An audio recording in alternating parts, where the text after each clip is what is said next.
C'est toi le patron. Voilà. Bon, ben, je vais lancer l'introduction. Donc déjà, je vais commencer par remercier Pedro, qui aura la gentillesse de nous faire cette petite présentation aujourd'hui. Voilà, c'est le monsieur qui est sur l'écran, en haut de mon écran. Donc aujourd'hui, Pedro, de quoi tu aimerais nous parler? Moi? Ben oui, toi. Alors, bon, Pas on moi. va essayer de...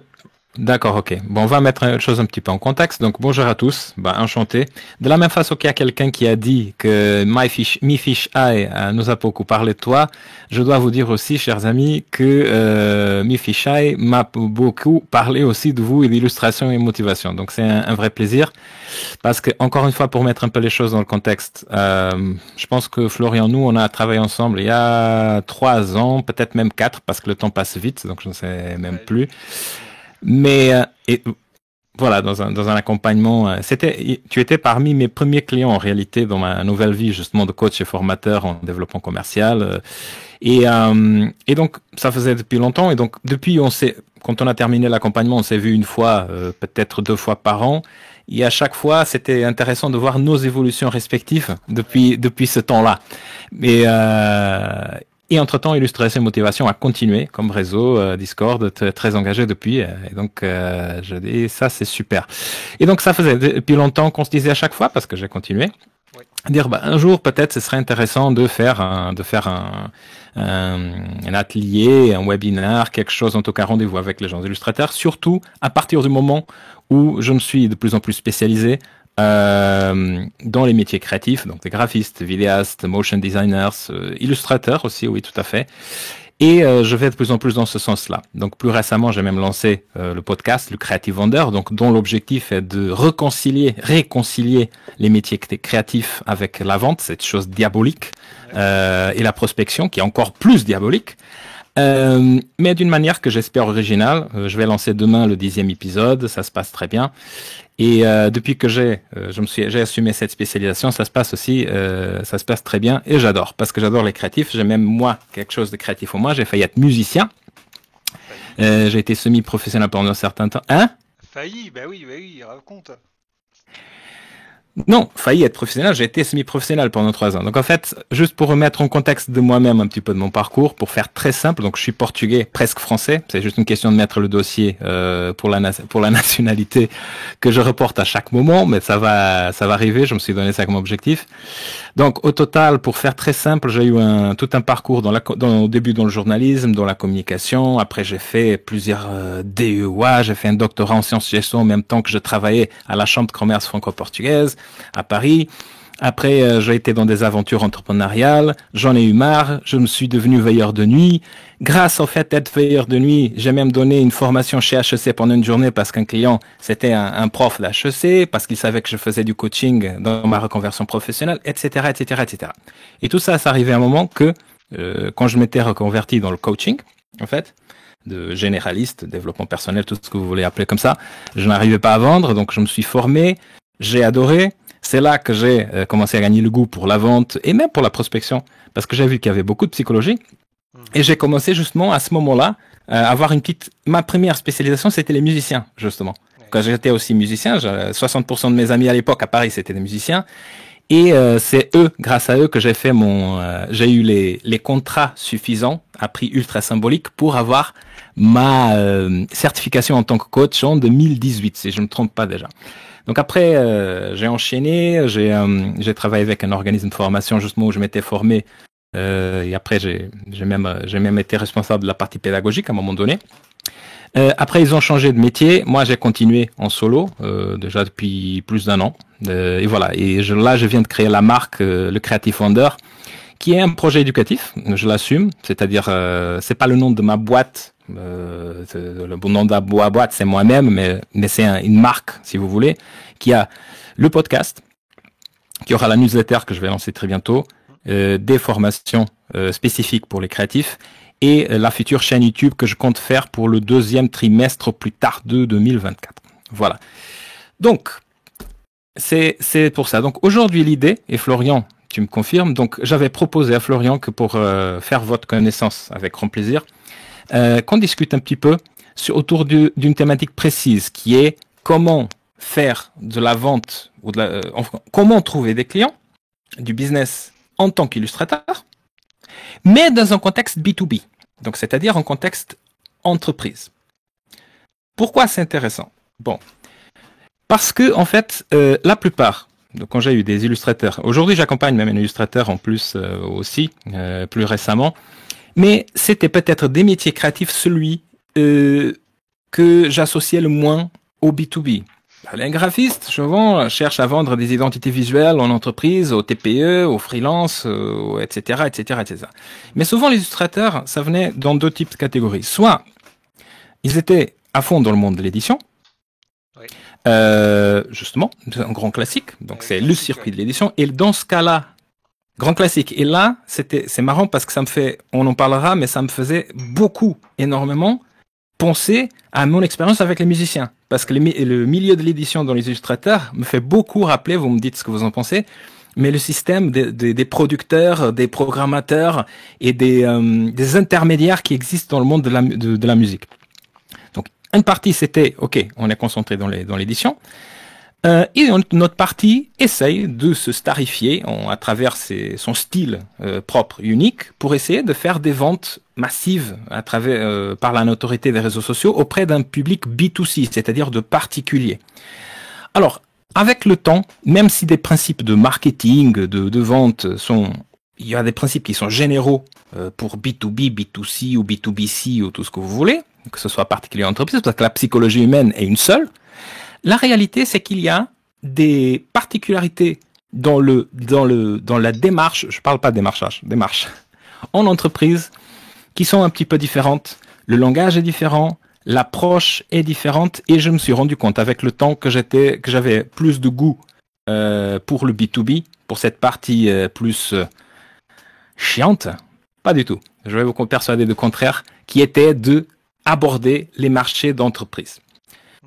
Alors, justement, le challenge, c'est pour ça que je disais que, et je vais vous relever une autre chose, j'ai eu toujours l'habitude de le dire, et même publiquement, que les illustrateurs, parmi tous les créatifs, ont été ceux qui étaient les plus difficiles pour moi de accompagner ou d'aider, pour des motifs qu'après on pourra discuter ensemble, mais paradoxalement, ont été c'était des illustrateurs où j'ai eu des témoignages et des case studies les plus, je sais pas utiliser le mot, spectaculaire, c'est un peu exagéré, mais en tout cas plus visibles, en quelque sorte.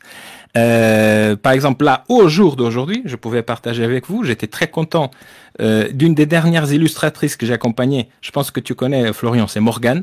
Oui, Morgane. Je sais pas si tu as échangé. Si, t'as échangé.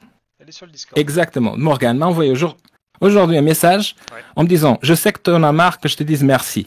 Mais là, je vais arriver, je suis sûr, à la fin de l'année, à faire mes 10 000 euros d'objectif de chiffre d'affaires, alors que l'année dernière, on en a fait 500. L'année prochaine, je vais viser le double. Donc, écoute, juste, excuse-moi de te déranger, juste pour te dire encore merci. C'était ce matin. Et donc, j'ai dit, punaise, ça, c'est une bonne manière de commencer le matin. Et en fait, Morgane était quelqu'un qui m'a contacté à l'époque parce qu'elle avait suivi l'exemple de Christelle, que vous connaissez aussi, je pense. Malheureusement. Et qui avait fait une sorte d'un bond de chiffre d'affaires qui se ressemblait à ce que Morgane est en train de faire maintenant aussi. Donc, après, bon, Florian, il pourra parler de son cas, parce que de toute façon, il a pris son rythme, etc. Mais je suis content de voir qu'à chaque année, il y a des changements et qu'il y a des choses qu'il y a 3 ans, on était en train de travailler ensemble. Il les réinvente et fait à sa propre manière. Et en fait, il commence à avoir même de nouvelles pistes. Mais ça, Florian, je vais te laisser parler à son temps. Tout ça, voilà. Tout ça pour vous dire que, pour moi, ça m'étonne encore de penser comment ça se fait que même si les illustrateurs sont parmi les plus difficiles, et là, je parle beaucoup du cas des maisons d'édition, de ces systèmes qui a plein d'intermédiaires, que vraiment, je dis, non, mais ça me dépasse. Ça me dépasse, c'est comme le temps des musiciens, etc., etc., etc. Mais après, il y avait des résultats comme ça. Après, je ne sais pas vous dire pourquoi est-ce que c'était le cas. Mais, challenge suivant. Comment est-ce qu'un illustrateur peut vendre ou proposer ses prestations à un marché B2B, tout autant que des graphistes, tout autant que des motion designers, mais avec ses illustrations? Alors, vous me dites si vous êtes d'accord avec moi ou pas. Pourquoi est-ce que je pose cette question? Parce que vendre une identité visuelle a un lien direct, par exemple, avec l'entreprise a besoin de communiquer, elle a besoin de visuels, elle a besoin de community management, elle a besoin de se faire connaître, elle a besoin de vendre. Donc on revient toujours à la vente. Donc un graphiste n'a pas besoin d'être un artiste, il peut proposer des choses aux entreprises. Un motion designer, par exemple, maintenant c'est très à la mode qu'ils attaquent le marché des SaaS, c'est-à-dire des Software as a Service, c'est-à-dire ces startups qui ont faim comme des requins et qui veulent lever des fonds, etc. Et qu'ils passent, maintenant ils disent la vidéo c'est très à la mode pour faire des explications, pour que votre produit soit compris, etc. Donc maintenant les motion designers ont tout à fait des arguments faciles pour se dire voilà j'ai quelque chose pour votre rentabilité pour l'entreprise. Les réals font du corporate vidéo. Pas de problème, c'est comme les motion designers, c'est le même principe. Alors les illustrateurs vont faire comment pour, s'ils souhaitent avoir, soyons clairs, pour vivre de leur passion, mais continuer à dessiner, comment est-ce qu'ils vont aborder une entreprise, si ce n'est pas pour l'intermédiaire des agences. Mais là, vous n'avez pas de contrôle, parce que l'agence, on a notre client, tiens, on a besoin de ça et tu discutes à la moitié, etc. Tu peux gueuler plus à dire que t'es plus cher, c'est pas assez cher, etc. Mais c'est nous qui sommes les porteurs de projet. Toi, on te demande service et le client final, c'est nous. Donc, fais ton boulot. Bon, c'est facile parce que de toute façon, c'est un porteur à faire. Et souvent, j'entends des illustrateurs dire que ça, c'est du B2B. Mais ça, c'est pas du B2B. Ça, vous parlez avec des agences. Désolé. Pour moi, l'approche que je voulais vous parler aujourd'hui, c'est celle que vous pouvez utiliser les agences si vous voulez, mais que vous montrez capable de aborder, je déteste le mot des marchés, je vous dis déjà. Vous m'allez jamais entendre dire le mot des marchés. Donc, d'aborder des clients finaux, entreprises, directement, sans passer par les agences. Donc, Challenge. tu vas directement à la source, quoi. Exactement. Donc, c'est ce que je voudrais aborder aujourd'hui. Parce qu'il y a deux manières, donc, c'est-à-dire en B2B, donc on parle plus de la question de vendre mes dessins sur Etsy ou sur un marketplace ou à partir de mon site d'e-commerce, etc. On peut, ou d'essayer de me faire connaître par Facebook, Instagram, etc., etc. C'est, ok, on parle entreprise. Mais si les agences n'existaient pas, comment vous feriez des freelance illustrateurs pour aborder le marché d'entreprise, pour proposer vos services et faire des sous? Comment? Moi, j'ai juste Instagram, peut-être avec un peu de chance. Ouais, j'ai juste Comment? une question, Pedro. Quand tu parles d'entreprise, Question. quand tu parles d'entreprise, tu dis qu'on parle à des intervenants, mais finalement, là, ce que tu vas nous expliquer, c'est qu'on va quand même chercher. Je sais pas comment expliquer ma question. Au pire, je la note et je te la repose tout à l'heure. Je fais ça. Je vais pas réussir. D'accord, je vais ça pas marche. réussir à te la poser. Attends, je vais réfléchir. Vas-y, je te laisse parler. On va réfléchir. Donc voilà. Donc en fait, comment est-ce qu'on peut faire? Bon, la première chose, c'est s'il n'y a pas d'agence qui propose, c'est ça? Ah oui, c'est ça. En imaginant, c'est juste une question de l'exercice. On peut supposer qu'il n'y a vraiment pas de demande pour ce style auprès des entreprises. Non, je suis pas d'accord. La question est une autre, en fait. Alors, et ça rejoint peut-être à la toute première chose que je vais vous dire là-dessus. Ce n'est pas la seule manière, mais ne serait-ce que pour l'exercice, la toute première chose, si vous voulez aborder le marché d'entreprise au-delà des agences, sans passer par l'agence, c'est vous-même penser comme une agence avant. Ou encore mieux qu'une agence.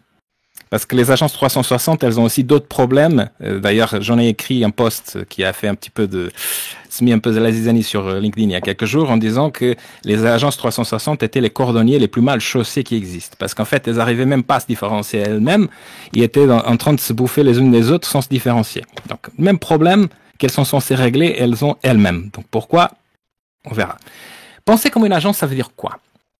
Ça veut dire en fait que c'est d'accepter, mais ça c'est un choix qu'on fait, qu'on peut sortir, qu'on va développer nos compétences au-delà du simple métier proprement dit de l'illustration, et on va commencer à penser la tête, comme la tête de l'entrepreneur à qui on s'adresse, comme comment est-ce qu'il pense indépendamment de mes dessins. Qu'est-ce qu'il veut pour sa boîte si je lui donne des dessins? Est-ce que c'est pour faire plus beau? il y a toujours le facteur coup de cœur, comme la même chose pour le graphisme. Mais quand on demande, une agence demande par exemple un dessin, c'est pour ajouter dans un projet plus global d'une identité visuelle, par exemple, dans laquelle se va s'intégrer des dessins aussi, des illustrations aussi. C'est une manière de voir les choses. Donc, c'est-à-dire quoi? C'est-à-dire que la valeur finale n'est pas les illustrations, c'est les illustrations plus l'identité visuelle, plus l'effet que l'identité visuelle est censée faire, le boulot, compte tenu le projet de l'entreprise. Par exemple, une entreprise va appeler une agence, pourquoi? C'est ça que vous devez demander. Parce que je vais lancer un produit. Donc pour le produit, je vais avoir besoin d'un packaging. Peut-être c'est une bonne idée, je vais faire des bouteilles de vin, d'avoir des oiseaux. Donc peut-être une illustration. Mais ils sont fous si c'est un illustrateur X ou Y, il veut que l'agence choisisse l'illustrateur. Donc l'illustration va s'intégrer dans un objectif plus large d'une identité visuelle et d'un packaging précis pour un nouveau produit qui cherche à atteindre une certaine cible. Et c'est pas par hasard qu'il veut des oiseaux dessinés et pas des requins. Pourquoi je vous parle de ça? Parce que une petite astuce, un hack, si vous voulez vraiment vous dire, dans 6 mois, je veux devenir quelqu'un qui peut aborder une entreprise et proposer des choses. La première chose, c'est de commencer petit, pas avec des gros mastodons. Commencer par des PME, des choses petites à niveau familial, même au niveau local. Et vous allez vers eux et vous demandez, vous essayez de voir les besoins typiques. Et dire du style, comment est-ce que vous faites votre communication? Quels sont vos enjeux pour communiquer quoi prochainement d'ici cette année et d'ici 5 ans? Comment vous voyez les choses? Je simplifie. Et à partir de ce moment-là, vous pouvez voir quelle est sa culture par rapport à la communication. Par exemple, ouais, il faudrait que je fasse des pubs Facebook, il me paraît que c'est bien, etc. Ah bon, d'accord. Et qu'est-ce que vous avez fait déjà pour ça? Oh, je sais pas, j'ai mon cousin là qui a commencé à faire des trucs sur Facebook et sur Instagram. Et qu'est-ce qu'il a fait? Et en fait, si vous détectez des opportunités, par exemple, qui n'ont pas directement à voir avec l'illustration, comme par exemple, vous voyez qu'il y a un intérêt pour des pubs Facebook, quel doit être le premier réflexe? À mon avis, c'est de dire comme ça. D'accord, vous voulez pourquoi les pubs Facebook? Et vous pensez tout de suite à qui est-ce que dans vos potes, vous avez qui est un expert de pub Facebook? Ou si c'est pas votre pote, qui est le pote qui connaît le pote? Et à partir de ce moment-là, le réflexe que j'aurais, c'est de comprendre d'abord tous les besoins de communication de ce petit bonhomme qui a sa boulangerie d'épicerie fine, qu'il veut donner un coup de neuf, etc. Et voir, j'ai un ami graphiste, j'ai un ami de cook Facebook et je suis illustrateur. Je vais me présenter en porteur de projet. Je vais voir tous les besoins et pourquoi il a besoin de ça, comme si j'étais un chef d'une agence. Et je vais faire mon propre mini-collectif.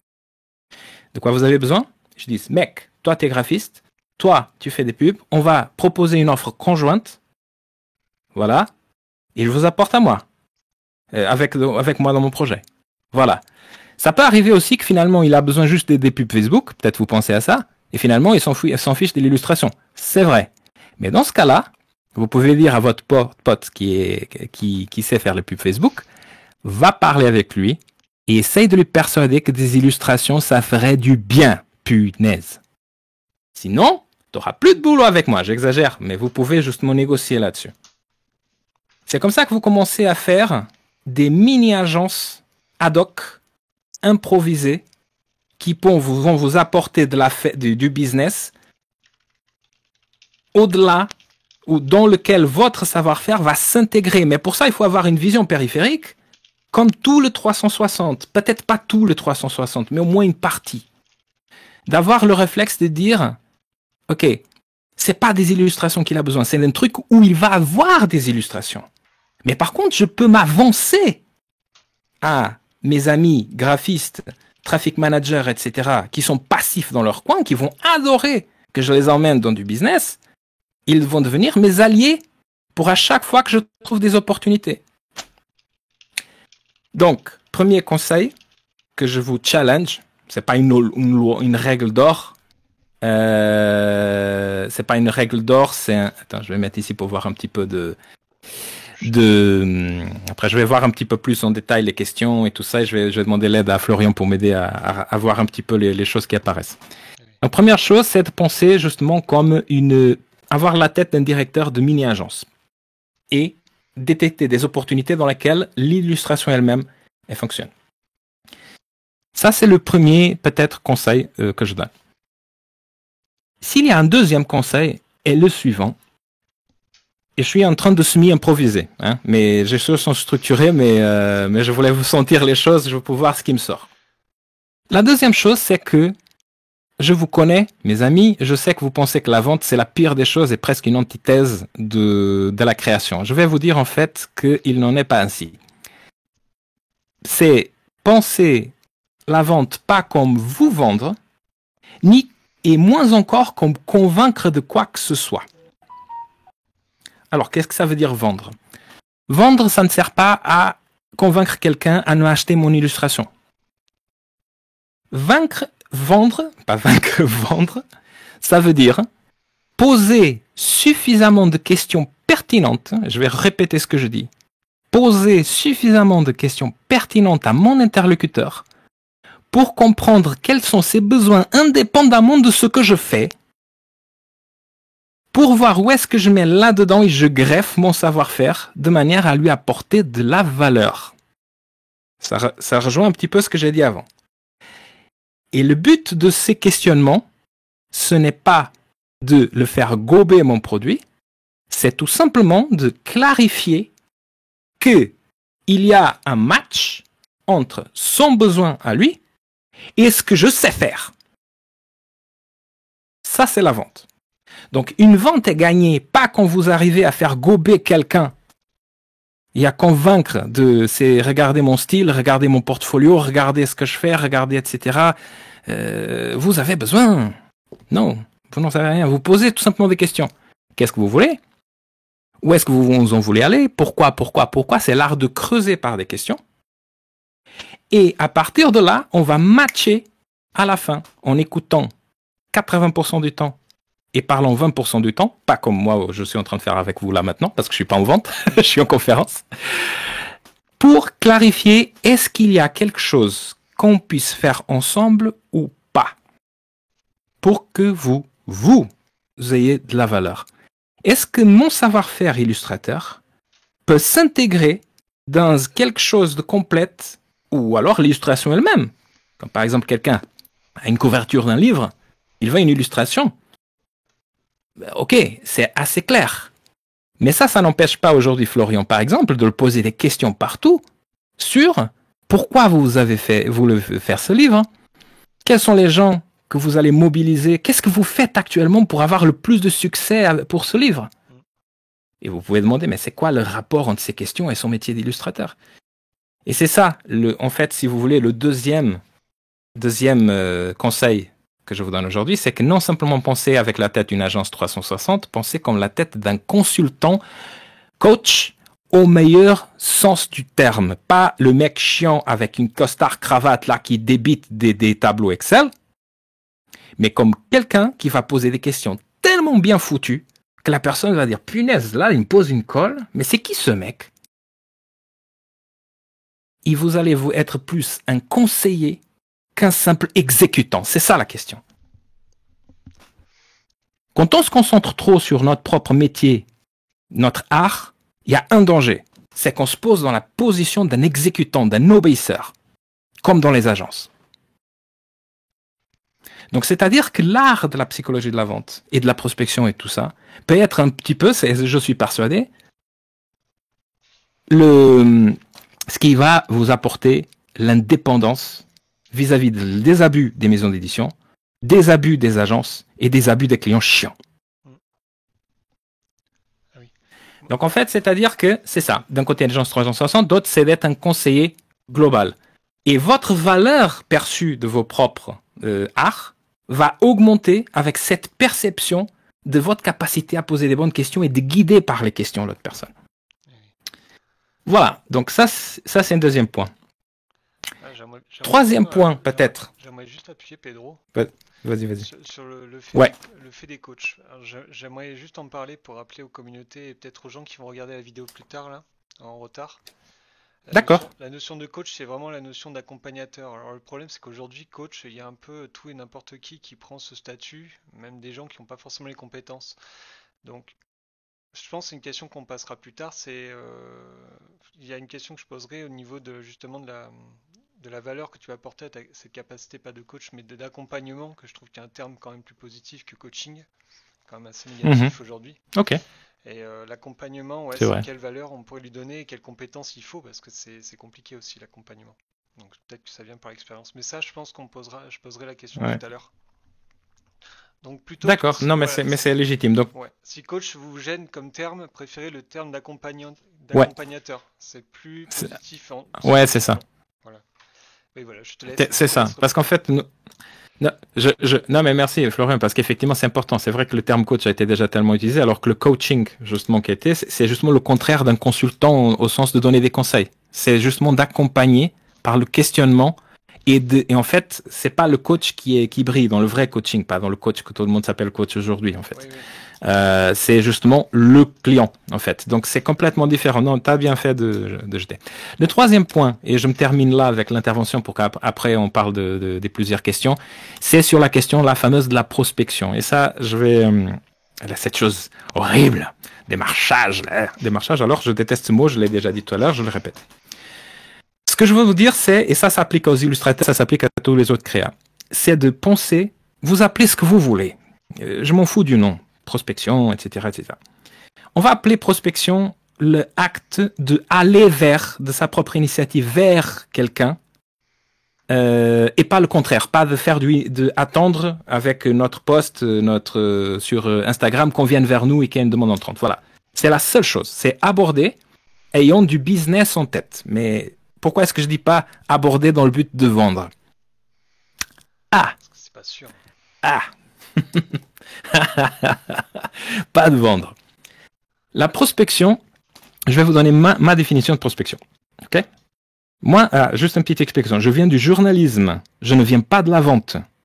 Je ne viens pas, j'ai jamais été commercial professionnel. Je viens à la base du journalisme, d'investigation, oui, au Portugal quand j'étais, et après de la recherche académique, j'ai fait de l'ethnographie. J'étais sur le terrain, j'ai interviewé plus de 1000 personnes dans le monde. Qu'est-ce que j'entends par prospection? La prospection, c'est l'art de déclencher des conversations à forte valeur ajoutée mutuelle avec quelqu'un et de toujours trouver les bons prétextes légitimes pour reprendre la conversation autant de fois qu'on veut jusqu'à une vente finale ou à une détection d'opportunité quelque part à côté. Je vais essayer de répéter. Ah oui, c'est bien.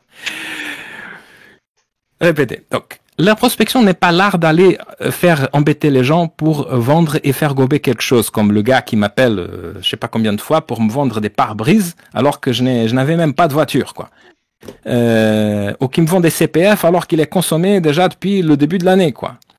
Ou que, etc., etc., etc. Ou comme typiquement les gars sur LinkedIn qui m'appellent ou qui m'envoient des mails pour que je puisse améliorer ma marque employeur alors que je suis freelance. La bonne prospection, et s'il vous plaît, donnez ça le nom que vous voulez, c'est pas le nom l'important. La bonne prospection, c'est l'acte de déclencher des conversations grâce à des prétextes légitimes et de en prévoir toujours les prochaines conversations et la suite de la conversation grâce, si nécessaire, à de nouveaux prétextes à chaque fois. Et qu'à la fin, on va détecter des opportunités, que ce soit avec la personne qui on vise, soit avec ses amis, soit ailleurs. Ok. Je m'explique. Blablater? Pas du tout. Tu sais pourquoi? Quelle est la différence? Parce que la différence, c'est que la tchatch, parler de tout et n'importe quoi, ça ne mène nulle part. Alors que nous, on cherche à apporter de la valeur à chaque rencontre.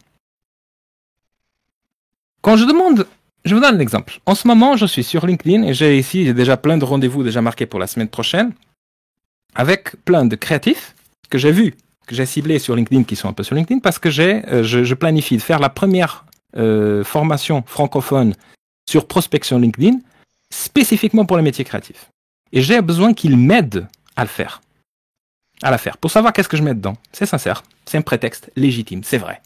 Qui de mieux que mes cibles pour le savoir?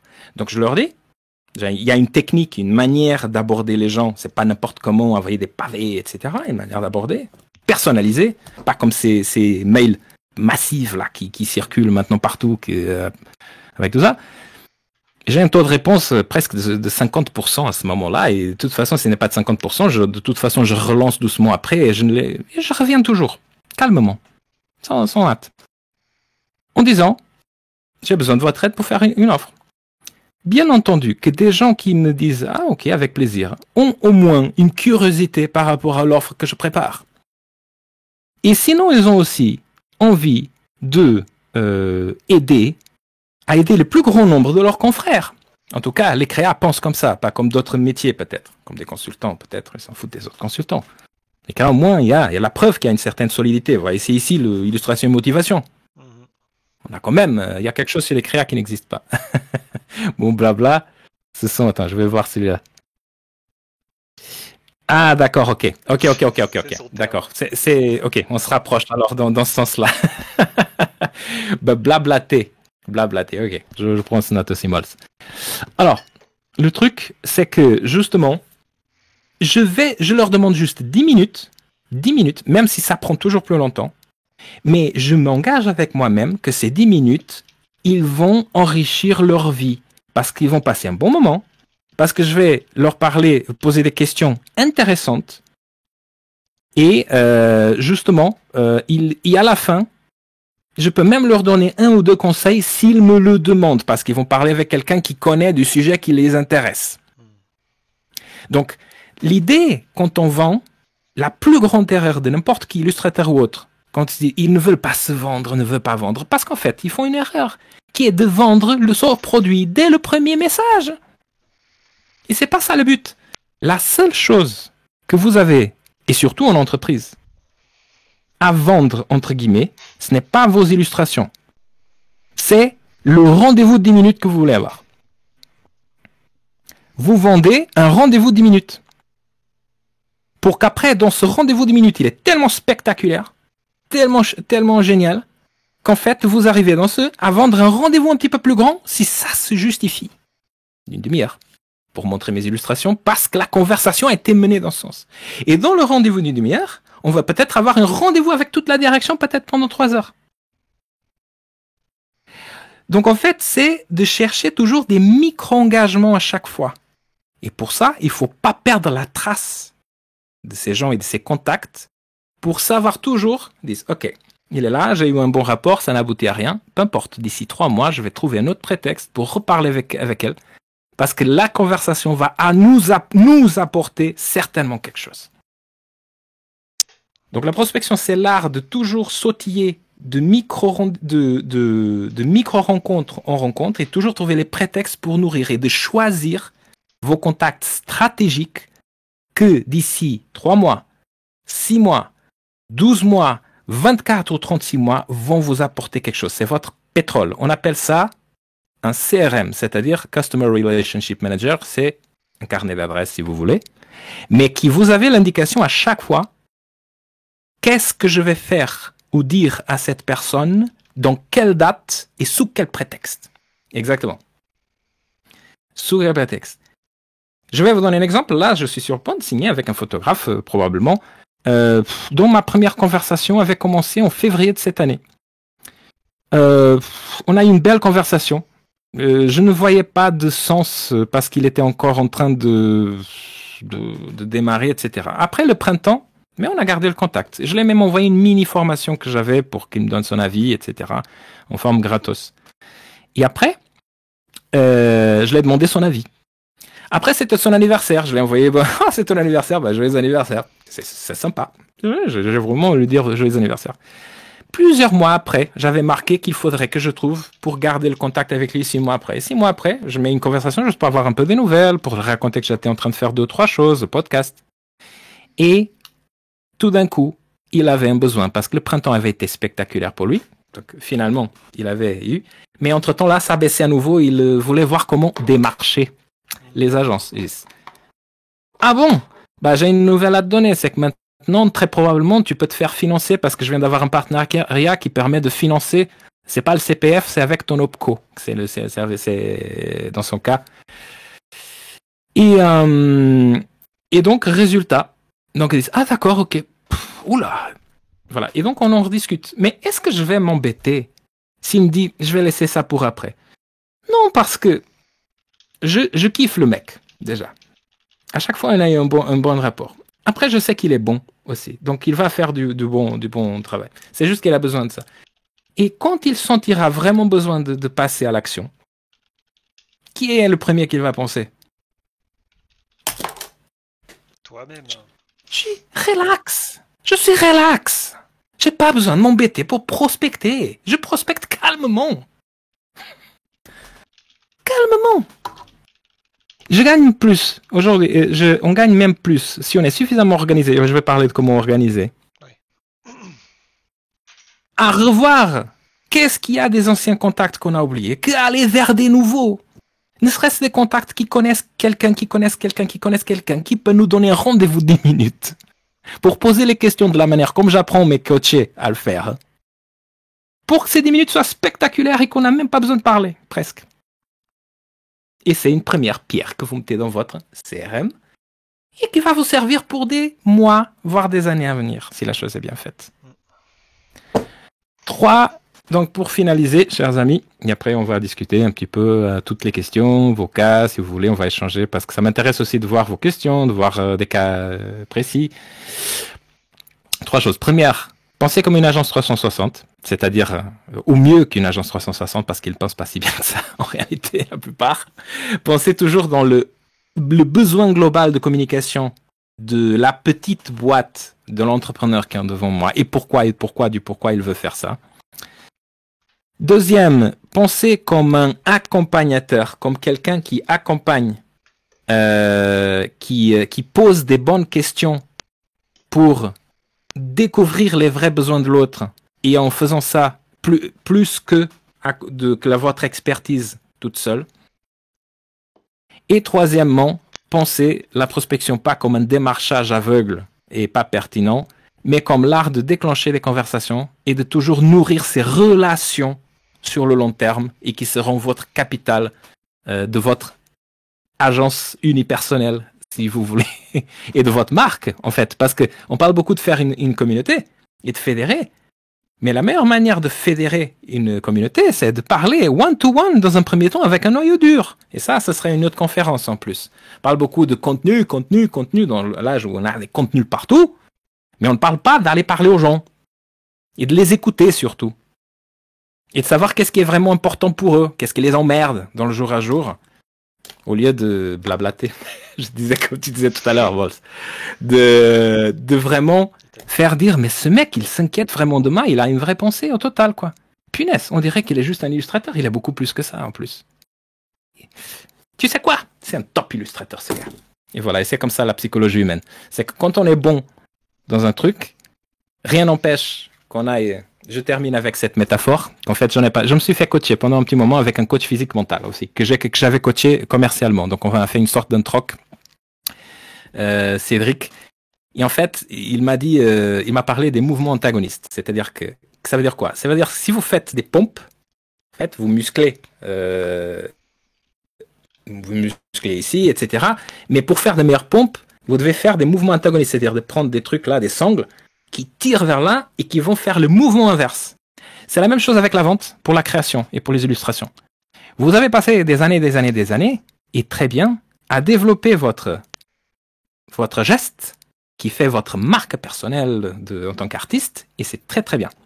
Je ne conseillerais pas d'autre chose. Maintenant, il serait peut-être le temps de développer le triceps derrière, qui est la vente, qui est la psychologie de la vente, qui n'est pas ce qu'on vous a dit que c'est, en fait. Parce qu'on vous avait fait avoir peur de la vente pour que vous puissiez être soumis aux agences. Ça, c'est mon avis. C'est un peu radical, mais c'est un peu ça. Donc, en fait, en développant la vente, vous développez aussi votre muscle créatif parce que vous allez pouvoir, activer d'autres trucs du cerveau. Et aux éditeurs, exactement, complètement d'accord. Non, mais c'est exactement ça. On dit mal de la vente pour que vous soyez soumis. Ça, c'est mon avis. Et c'est mon manifeste. Et c'est quelqu'un qui est artiste dans le cœur qui vous parle. Voilà. Donc, faites comme ça, développez l'autre muscle. C'est un challenge que vous faites. Je dis ça pas pour vous vendre. Vous faites ça comme vous voulez. Je vous donne des pistes. Je vais avoir une newsletter qui est gratuite, etc. Donc, de toute façon, le podcast, si vous le voyez d'un bout à l'autre, vous allez avoir plein de conseils géniaux, gratos, avec mes invités et tout ça, qui sont des experts de la vente. D'autres sont des créatifs. Nourrissez-vous. Développer ça, l'autre muscle, écoute, et on se parlera d'ici quelques années, comme j'ai fait avec Florian, qu'on s'est parlé 3 ans après, qu'on avait commencé, quoi.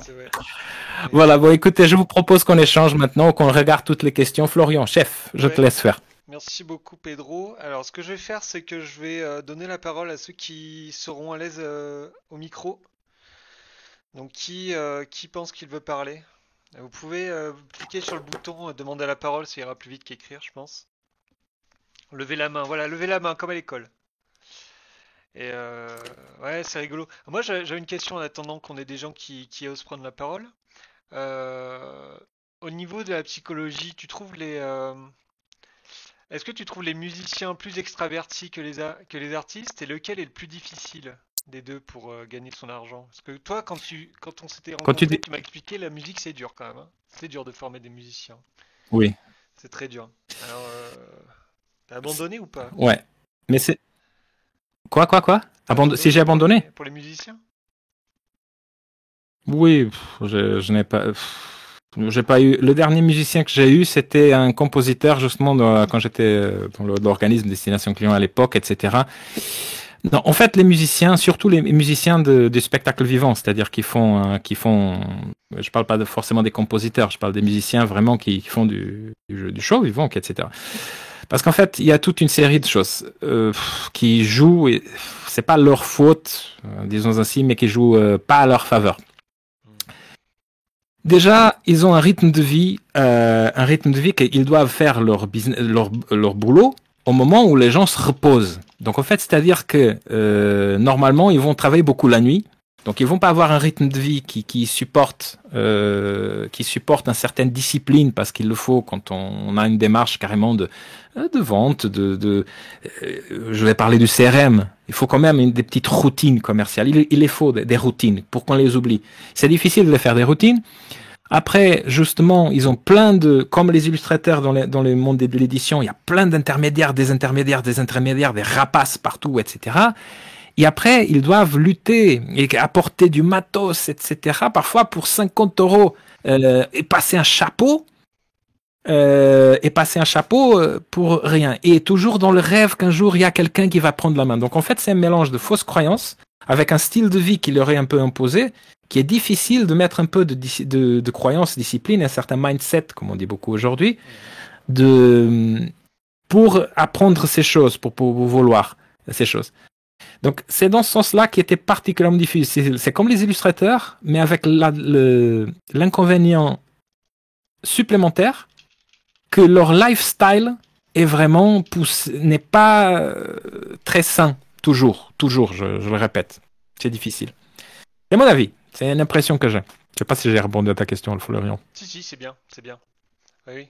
Après, nous, c'est vrai qu'on a, je pense que les musiciens l'ont aussi, mais nous, on a ce problème du syndrome de l'imposteur, qui est très, très, très fort chez les artistes, en tout cas chez certains, et qui, je pense, c'est beaucoup à la source de toute, pas mal-être, mais toutes ces difficultés, peut-être, de se mettre en valeur, de trouver des clients. Et peut-être aussi qui peut justifier de prendre des contrats moins chers, ou de vouloir justement aller dans l'édition pour gagner un peu de valeur comme ça, malgré le fait que ce soit très mal payé, etc. Ah oui, et justement, Ouais.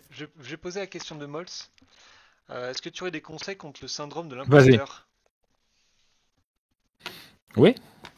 Alors, déjà, juste, qu'est-ce qu'on entend par le syndrome de l'imposteur? C'est ne pas croire à quoi?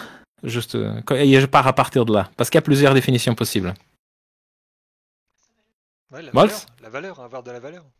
Ah, ou Mols, ouais. Quelle est ta D'accord. vision? Ouais. Oui. Alors, ne pas croire à ses propres valeurs. Alors, qu'est-ce qui fait la valeur? La première chose que je conseille pour surmonter le syndrome de l'imposteur, que c'est un classique des freelances, pas que des illustrateurs, bien entendu, c'est de revoir la notion de valeur. Et on va revoir sur certaines choses. C'est qu'est-ce que c'est apporter de la valeur à un client?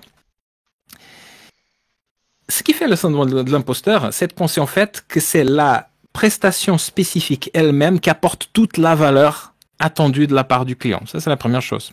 Et laissez-moi vous parler de quelque chose que j'ai eu au début. Quand j'étais un coach et formateur en développement commercial à l'époque de Florian et que j'étais un débutant par rapport à Mathieu qui avait déjà des centaines d'heures accompagnées, etc. Un jour, j'ai eu un coach reconverti qui avait passé, je sais pas, en boîte et qui parlait du syndrome de l'imposteur. Je disais, oh X, dis-moi une chose, tu me parles là d'un syndrome d'imposteur, un syndrome d'imposteur qu'il y a d'autres qui font mieux que moi, qui font depuis des années.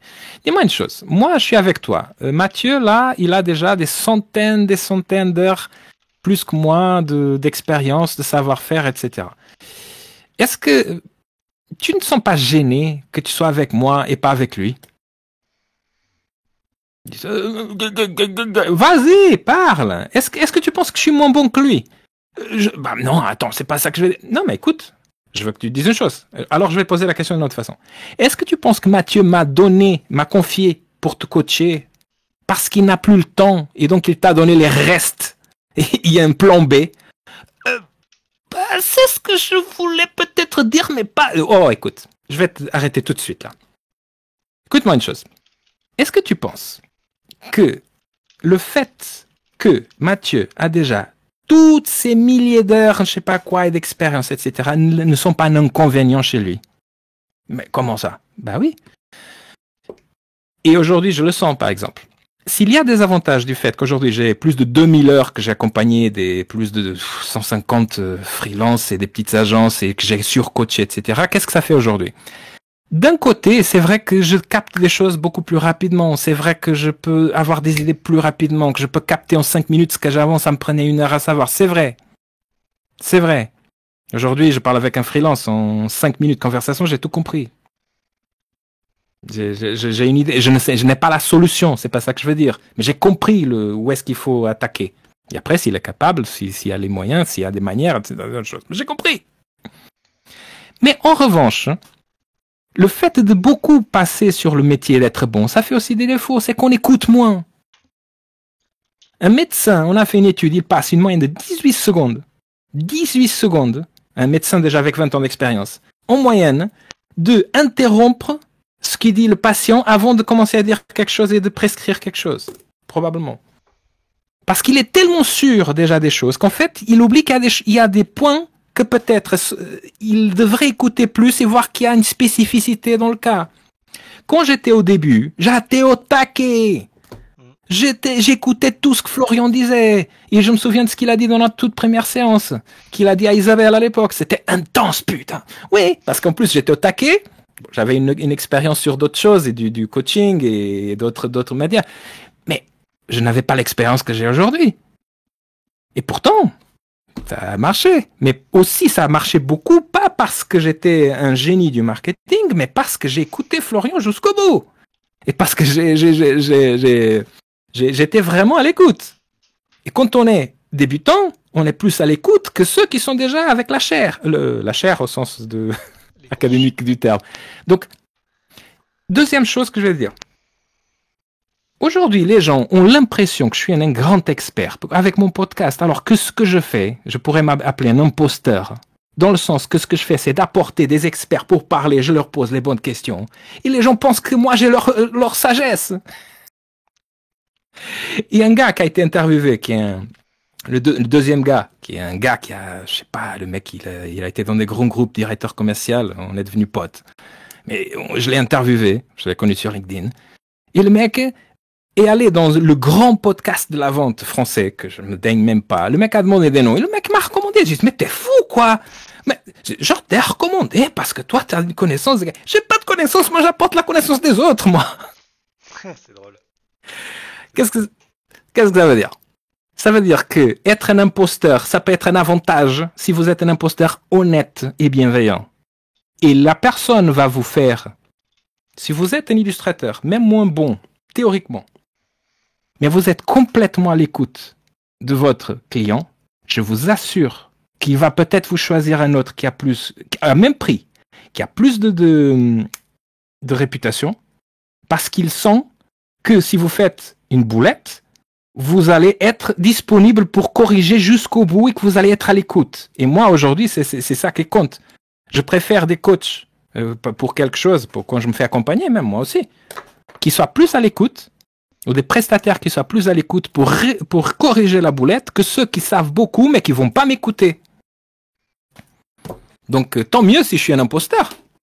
Ça ne fait pas avoir moins de sous et n'apporter pas moins de valeur. Ça, c'est mon avis. Est-ce que ça vous parle? Ouais. Je sais pas. Je confirme même que ça permet même de se faire payer plus cher. Ça permet de se faire payer plus cher, d'être honnête et à l'écoute. C'est tout simple. Voilà. J'ai jamais autant signé qu'en écoutant. Tu parlais ici de la... Il y avait quelque chose ici, parler de la timidité, c'est autre chose. Il y a Alcy Attends, qui pose Alcy. une question. Il sait parler, Alcy. Ah, vas-y. Vas-y. Oui, tu Bonjour. sais parler. Bonjour.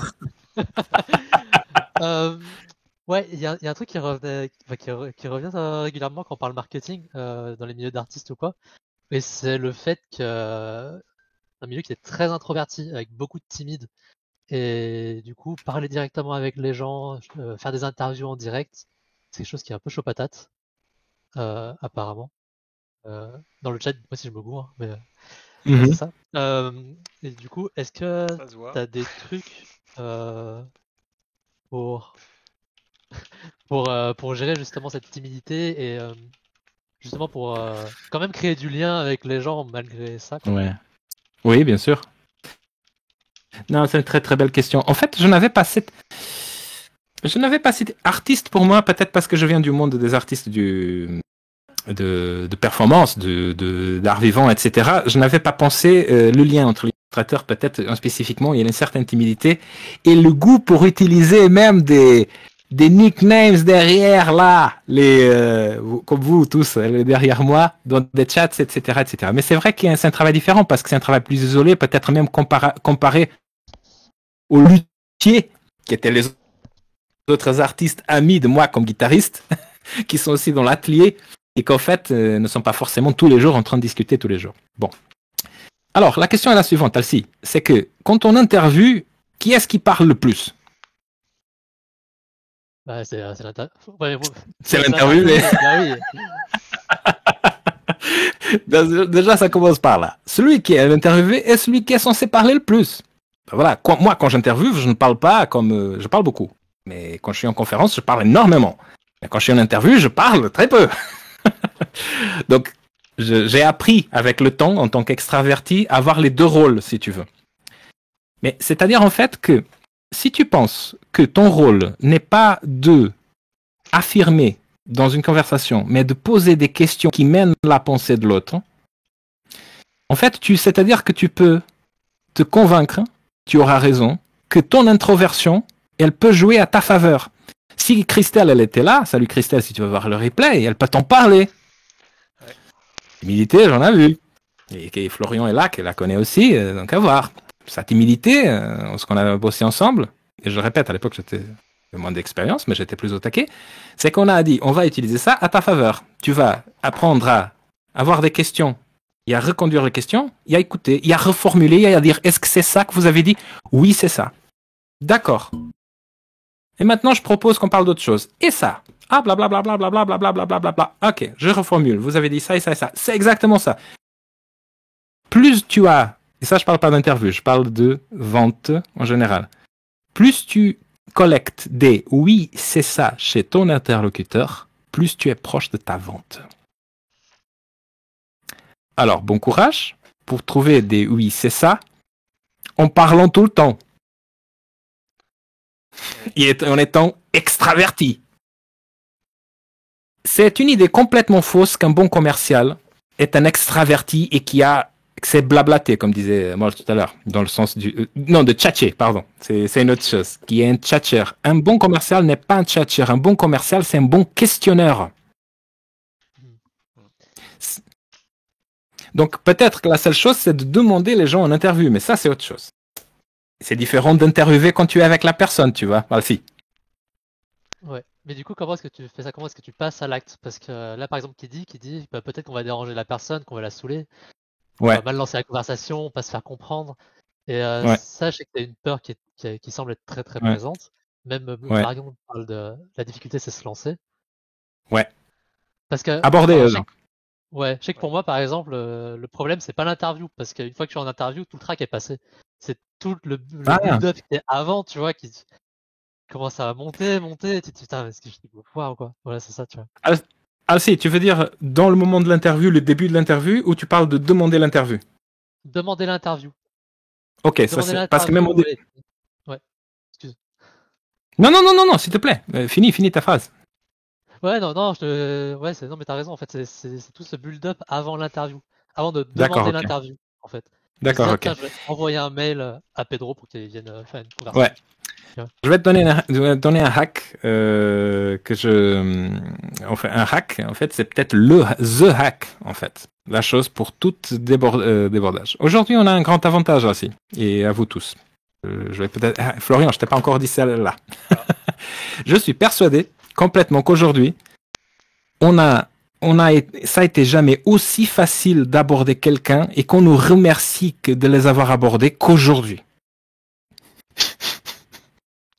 Pourquoi? Et j'ai des preuves. J'ai des preuves. J'ai là tous mes rendez-vous et même ces gens qui m'ont dit, là, une nana avant que je commence, qui vient de me dire, ah, je ne sais pas si je serai la meilleure personne, etc. Parce que franchement, ah non, mais vous avez raison. Ah non, mais au plaisir de parler avec vous quand vous voulez. C'était comme ça. Je vais ici. C'est quoi le truc? C'est que, pourquoi c'est tellement facile aujourd'hui d'apprivoiser les gens? Parce que tout le monde fait tellement mal la prospection.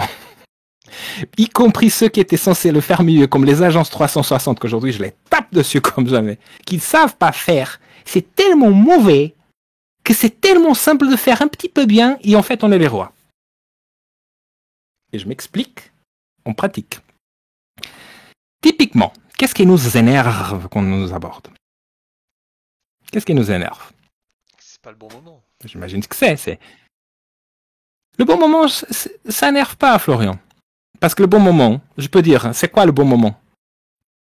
Je vais te dire une qui vous allez tous rire, j'espère, qui est la chose suivante.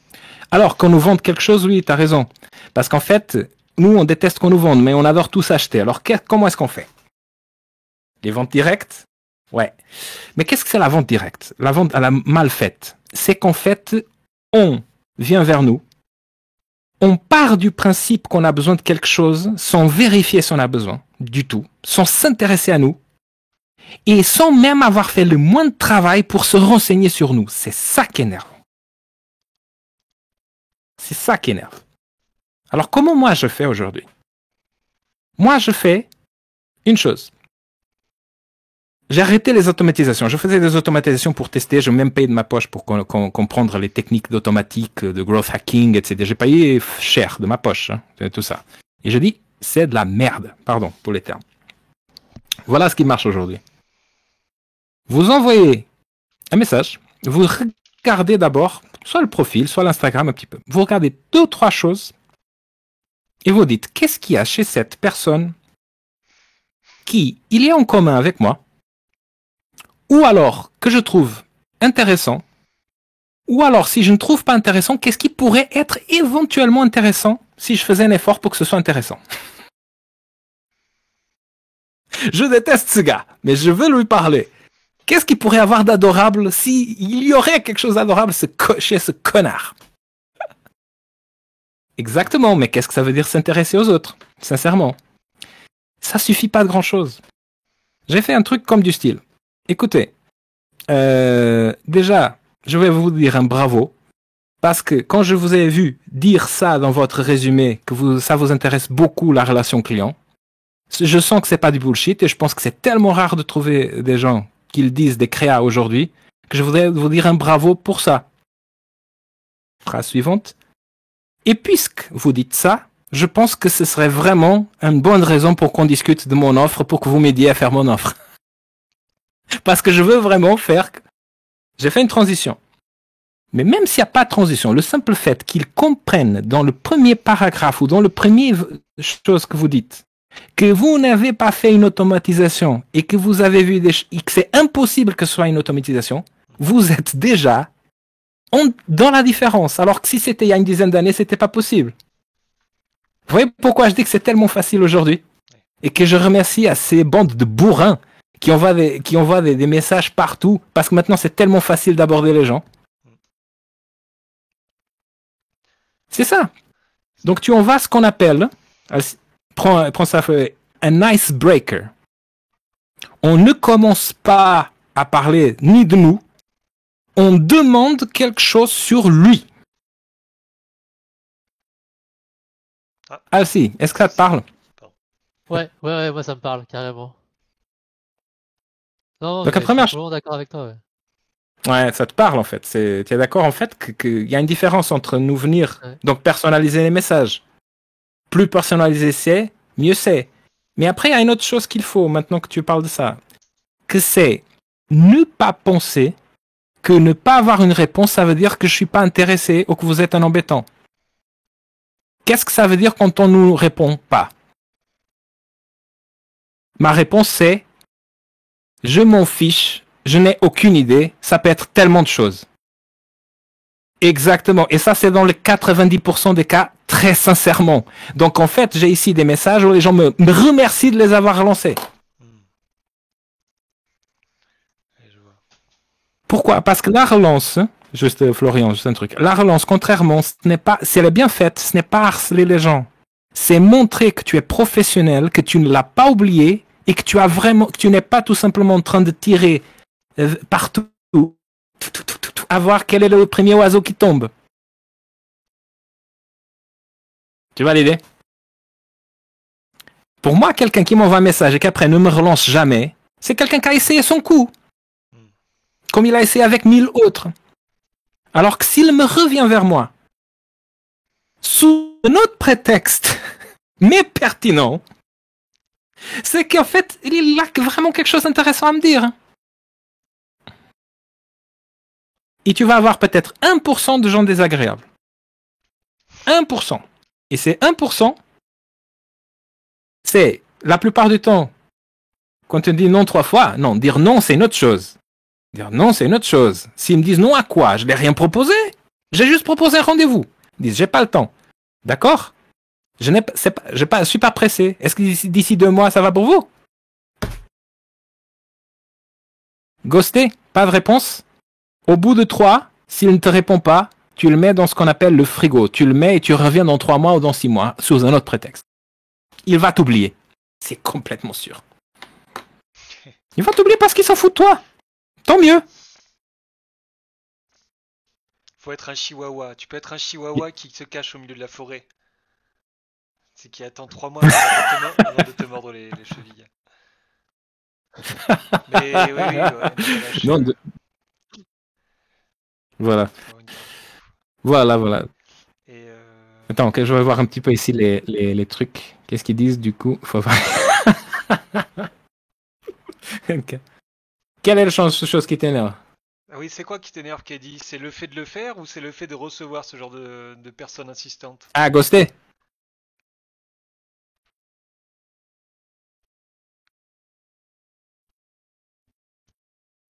Ah, c'est genre à l'écrit. Ça fait des blancs un peu gênants quand même. Hein. Là, normalement, faudrait que je mette une musique d'ascenseur. Quand on me fait des demandes et des relances. Il y en a une, c'est rigolo ça. Tu peux une musique en bas. Ouais, une petite musique. À mon avis, de toute façon, c'est quand on te demande. Hein, quoi? Ah, je testerai la musique au prochain blanc.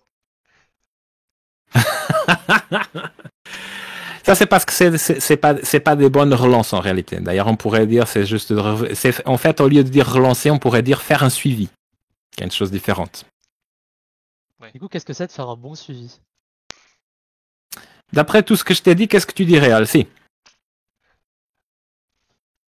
Je dirais de suivre ce que la personne fait sur les réseaux sociaux ou quoi et trouver quelque chose qui soit pertinente pour elle en fait, quelque chose qui lui tient à cœur pour rebriser la glace. Oui, ça aussi. C'est-à-dire en fait que un bon suivi pourrait avoir plusieurs choses. Ce qui revient à ce que tu dis, c'est de changer d'angle à chaque fois. C'est-à-dire on ne va pas toujours réinsister pour répéter la même chose. L'autre, c'est de espacer les relances. Parce que si on est embêtant, c'est qu'en fait l'espacement n'est pas suffisamment grand non plus. Si on voit un gars, j'ai pas vu, il revient demain. Et après il revient après-demain, je vais C'est embêtant. Mais s'il revient dans une semaine, et après il revient dans une semaine et demie, et après peut-être il revient dans un mois, et après il ne revient plus pendant 3 mois, et peut-être je vais pas le sentir comme un harcèlement. Après, si deuxième chose, c'est changer de canal. J'envoie 2 par LinkedIn, la troisième, j'envoie par mail. Une quatrième, j'envoie peut-être par téléphone.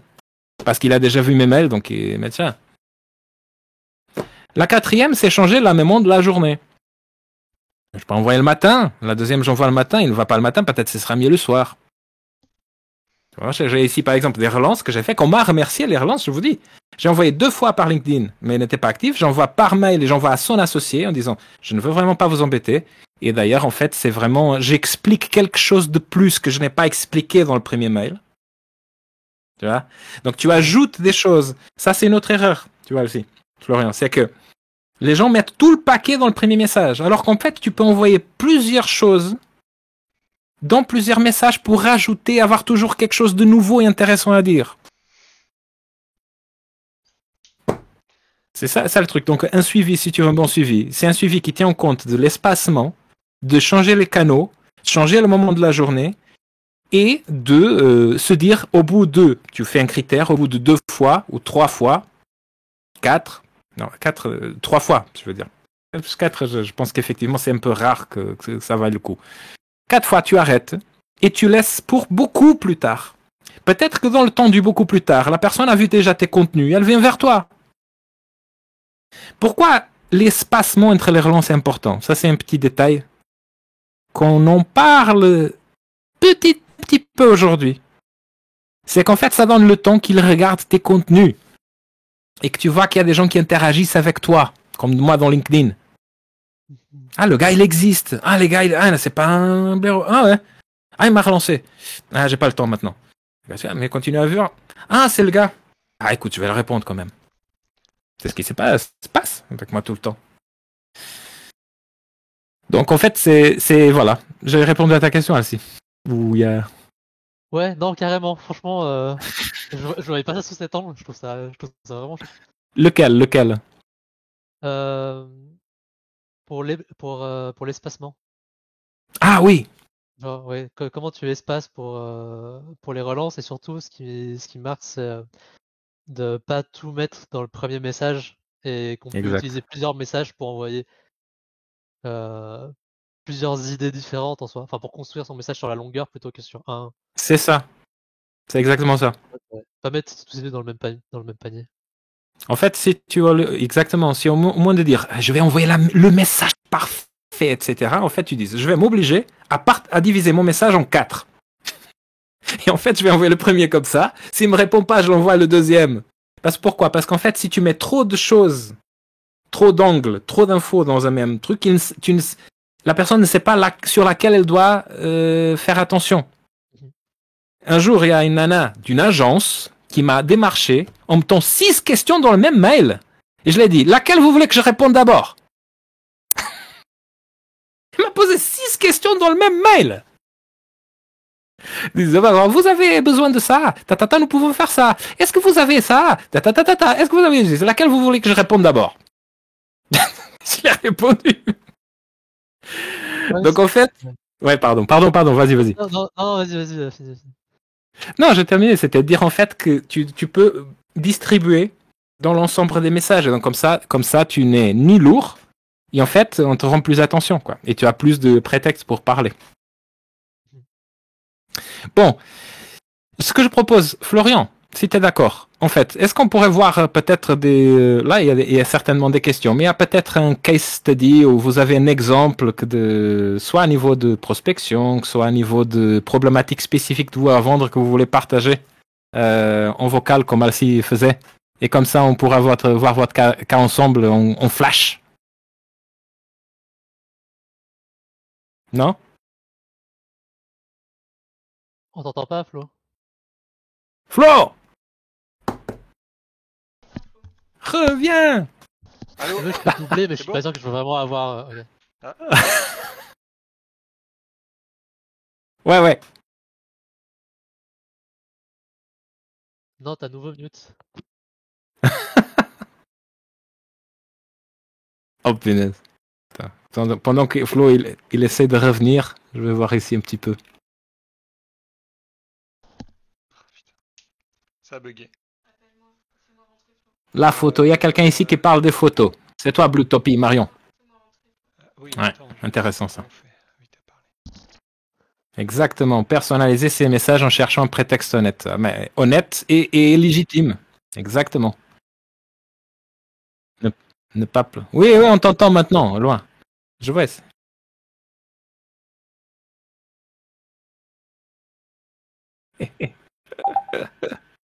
Comment...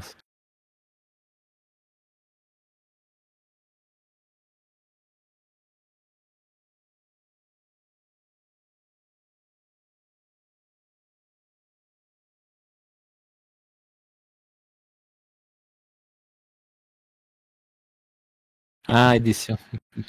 Allô? Édi- Édition, je suis en train de voir Marion. Je suis en train de voir la question que tu avais laissée au début. Édition, ça ne compte pas comme B2B. Bonne question. Oui, si, ça compte comme B2B. Mais ça compte comme B2B, effectivement. Mais sauf qu'entre-temps, quand il y a un écosystème qui est déjà un peu figé et qui a trop d'intermédiaires, je préfère ne pas trop m'avancer là-dessus, si tu veux. Je préfère toujours, en tout cas, ceux où il y a plus d'ouverture et possibilité de parler avec les finaux. Mais oui, c'est du B2B, oui, tout à fait. Complètement d'accord. C'est de voir ici de... Non, ça fonctionne toujours pas, j'ai l'impression. Attends, Mon micro. qui venait? Non? Eh non, j'ai toujours rien qui fonctionne. Bon. Mais on t'entend, hein? Non, vous m'entendez? Oui, mais vous parlez parce qu'Aïsa. Oui, oui, on est co même. On est Ah co bon? même. Ah, vous m'entendez Attends, ensuite? Ah, mais parle si vous me le maintenant? dites pas en Oui, plus. oui, oui. Ah, c'est beau. Oui, oui, oui, oui. Bon, je retire Isa alors. Déplacer dans l'audience. Ok. Oui, je disais en fait, il n'y a que Elsie qui pouvait parler d'un. Il n'y a que moi et Elsie qui pouvons parler au micro, donc compliqué. Ah, Mais, ah oui. Ah, mais d'accord, ok. je Donc peux en pas. fait, Ouais, d'accord, ok. moi je peux parler de mon cas et de mes difficultés si tu veux. Parce que j'ai des difficultés que je n'ai forcément toujours pas réglées depuis qu'on s'est rencontrés. Et Ah mince. ouais, ouais. Mais ce qui est intéressant en fait, c'est depuis qu'on s'est rencontrés, moi ce qui a été intéressant, c'est que ça a complètement changé ma mentalité vis-à-vis des clients, la manière de faire évoluer mes prix aussi. Parce qu'il y avait une question que je voulais te poser, c'était comment tu définissais l'expérience, la notion d'expérience, qui est une notion en fait qui Ouais, est, attends. ouais. Expérience de... Oui, c'est moi qui te pose la question. Qu'est-ce que tu entends par expérience? Bah, Expérience par rapport à quoi? Expert professionnel? Et en fait, quelle est la pertinence de ça? En quoi ça constitue un problème pour toi, du coup? alors, l'expérience, généralement, chez les illustrateurs et je pense chez les graphistes aussi, c'est généralement ce qui est utilisé pour justifier des prix plus élevés. Maintenant, Hmm. ça n'empêche pas d'avoir une prestation qui est fournie par une personne qui a beaucoup d'expérience, donc il y a eu beaucoup de clients. Beaucoup de clients, c'est ce que tu donnais avec ton exemple, ça veut dire que tu as eu l'habitude, tu es capable de comprendre plus rapidement les besoins, de t'adapter, de peut-être produire aussi plus efficacement une image. Mais vis-à-vis de certains Mhm. clients, l'expérience, c'est pas suffisant pour justifier une augmentation de tarif. Et je pense justement que c'est pas forcément des bons clients parce que ils comprennent pas la plus-value que tu peux apporter.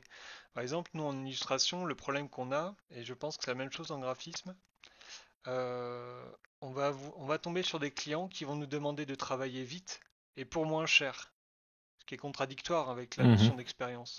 Parce que l'expérience c'est censé demander plus cher et effectivement tu travailleras plus vite, mais tu veux pas donner ton travail plus vite. Donc Oula. c'est Attends, juste pour décortiquer. ouais, Ouais. ouais je me perds toujours quand j'explique des trucs. En Non, non, gros, mais j'essaie de mettre un peu. Donc, oui, vas-y. En moi gros. j'aime moi moi j'aime pas la notion d'expérience parce que c'est une fausse donnée, c'est une donnée que les gens ne comprennent pas en fait. C'est pour ça que je parle jamais de mon expérience et que du fait que j'ai une quarantaine de couvertures de livres, etc. J'en parle pas parce que c'est un truc qui ne parle pas à mes clients. Ce qui parle par contre, c'est quand je leur parle de ce que je leur apporte, du travail que je vais faire pour eux et de la qualité que ça a. Mais en soi, s'ils devaient par exemple juger mon expérience vis-à-vis du style de dessin que je crée, ça serait pas de l'expérience parce que j'ai un style qui est simplifié. Donc c'est tout, ça peut être en perception de valeur, ça serait pas forcément très positif. Donc moi j'ai appris en fait à ne pas me baser sur mes images, me baser plutôt sur l'expérience que j'apporte à mon client. Et c'est ça qui m'a permis aujourd'hui d'augmenter quasiment par 3 ou 4 mes tarifs et d'avoir beaucoup plus de clients parce que oui, plus fort. Parce qu'en fait, j'arrive en fait c'est bon. à les mettre en confiance, à leur dire voilà ce qu'on va faire ensemble, voilà ce qu'on va produire. Moi, j'arrive à les rassurer en leur disant voilà ce que je vais faire. Et en fait, j'ai tout un processus de recherche qui vise à rassurer les clients, mais jamais en fait je leur parle d'expérience. Je leur dis pas grâce à mon expérience, je vais travailler plus vite. Au contraire, plus j'ai d'expérience et plus je travaille lentement, parce que je me sens pas obligé de travailler plus vite avec mes clients. Ça ne m'apporte rien à travailler plus vite. Bah, après ça dépend encore une fois des Bon, déjà l'expérience en soi, c'est-à-dire en tant que l'expérience en soi n'est pas je ne la vois pas personnellement comme un vecteur de valeur en soi. En revanche, ce que l'expérience peut apporter, ça peut être pas apporter au résultat ou à l'expérience client, du coup que c'est une autre chose, peut effectivement être valorisé.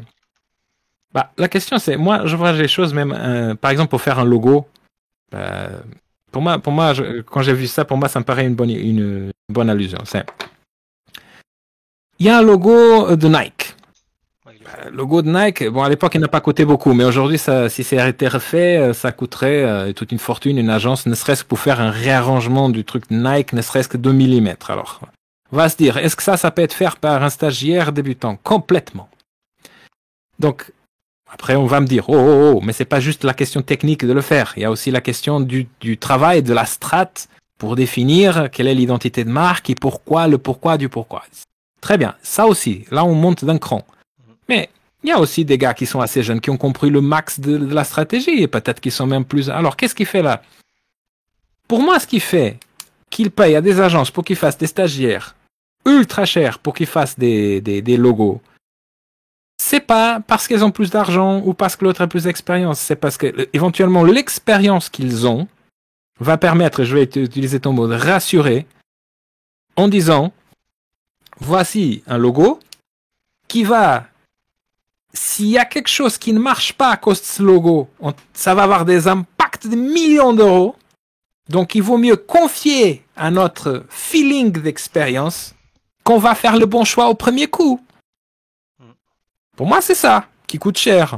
C'est la rassurance que je suis avec un gars que je fais confiance pour le mouvement de 2 mm parce que ça va être produit sur les voitures, sur des trucs entiers, sur de je sais pas quoi. Et donc, s'il y a un truc finalement qu'on n'aurait pas dû faire comme ça, on n'aurait pas dû faire comme ça, alors là, on a payé beaucoup plus cher parce qu'on a fait un petit peu bon marché.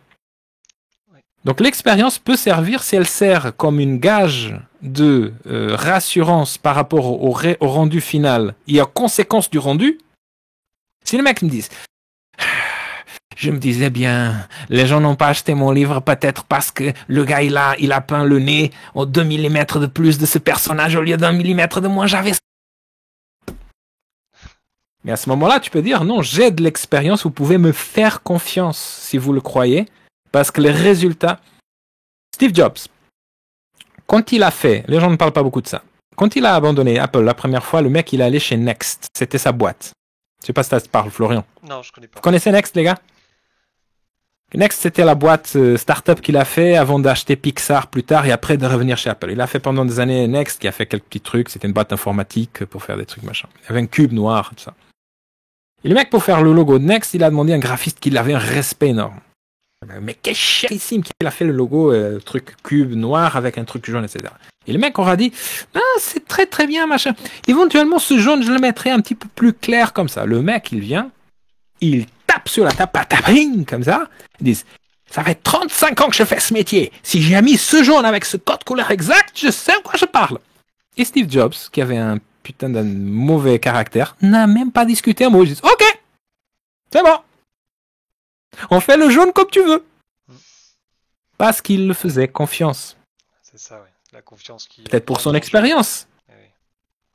C'est ça. En fait, tu vas voir, Florian, à mon avis, c'est si l'expérience est un vecteur de la confiance, cool, mais il n'est pas le seul. Mhm. La question de l'écoute et de l'empathie qu'on disait tout à l'heure, que ça soit dès la prospection, c'est aussi un autre vecteur. Oui.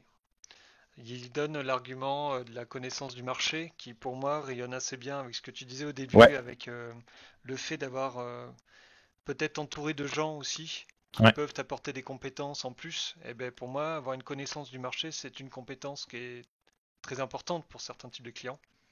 À faire ce que tu parles pour les graphistes. Le meilleur exemple le meilleur contre-exemple que je peux présenter pour l'histoire de logo, c'est le logo de la Coupe du Monde 2024 de Paris, qui a été créé par un gars de mon école, qui avait été formé dans mon école, qui a été à Publicis à Paris. Donc c'est Publicis qui a eu ça. Mhm. Et en fait, ils se sont rendus compte, après plus d'un an et demi avoir fait la com, elle était terminée la com, ils avaient investi des millions, et en fait, c'était quasiment la copie conforme d'un logo d'une entreprise, d'une marque de sport internationale. Ils savent pas comment ils ont réussi à passer à côté. Mais ça montre qu'il y avait un problème au niveau de la démarche de recherche, et ça a coûté des millions, en Ah, fait. Donc là, pour le coup, ils ont perdu beaucoup, pas d'expérience, mais de réputation auprès de futurs clients parce réputation. que à ce niveau, à cette échelle quand même de communication, ils n'ont pas fait les recherches. Ils ont dit c'est pas possible. Et là, ils se sont fait défoncer en termes de com.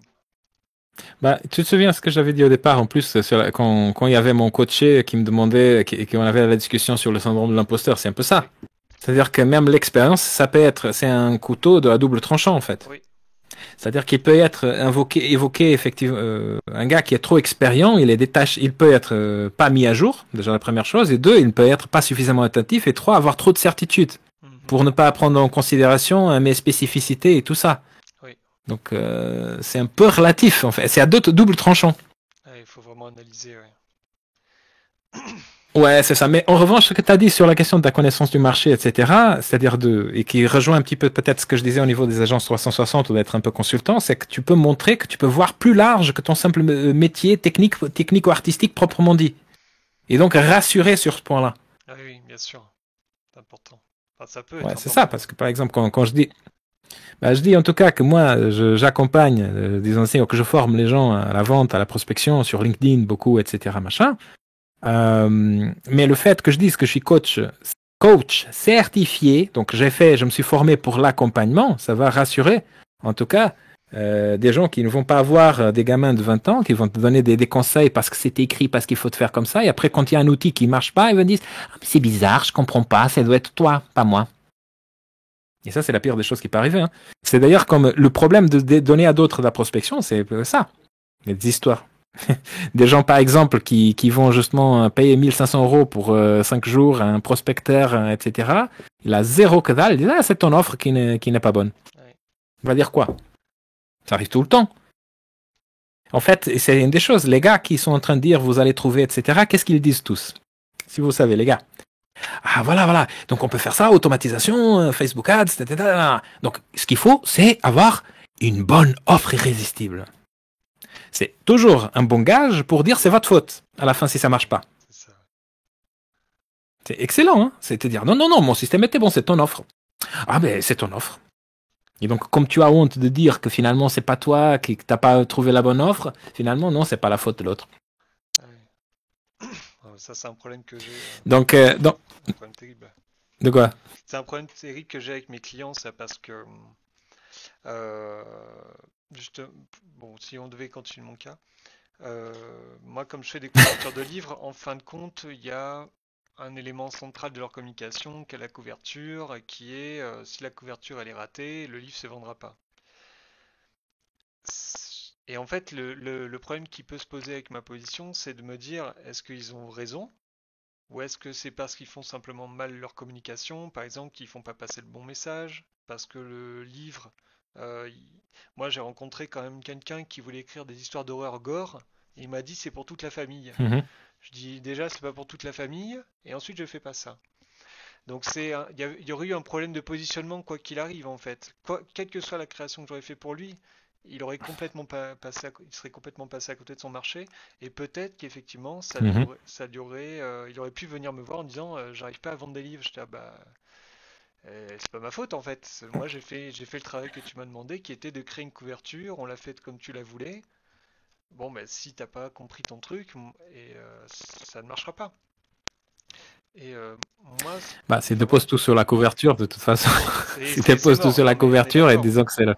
On est d'accord. De Et, toute façon, la question, c'est justement de décortiquer dès le début quel est le critère de bonne couverture, qu'est-ce qu'il a comme référence de couverture, et justement blinder, en tout cas, la responsabilité dès le départ ouais, là-dessus, quoi.